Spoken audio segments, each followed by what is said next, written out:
So we're going to work on an isometric rotator cuff exercise. So what you need to have is a wall, a doorway, or something that you can push your arm into.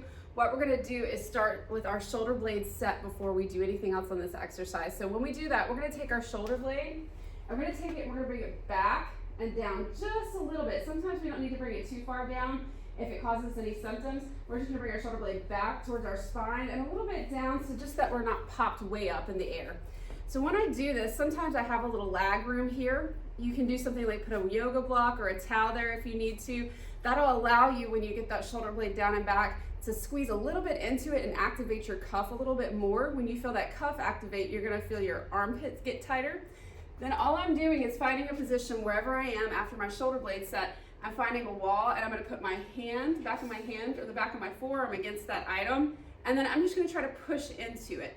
So I'm holding my shoulder blade kind of in that set position that we talked about, back towards the spine and a little bit down. I'm giving myself that little bit of an armpit squeeze, holding the item, or just squeezing my armpit just a little bit.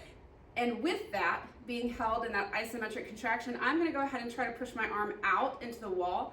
When I do that, I should feel all those muscles in that shoulder blade get tighter, so that downward and retraction motion in that shoulder, all these muscles right through here should be getting tighter.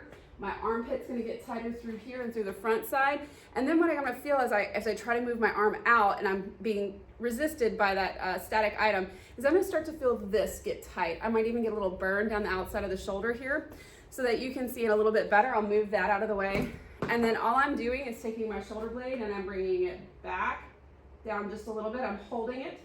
I'm gonna give myself a little bit of a squeeze. I call it squeezing the side boob just a little bit. If I do it too much, I'm gonna pop up, so I wanna avoid that motion, so I'm squeezing it just a little bit in, holding that position with that shoulder blade back. When I do that, you see my arm likes to pop out to the side here. That's absolutely fine. You're moving the socket with the shoulder blade.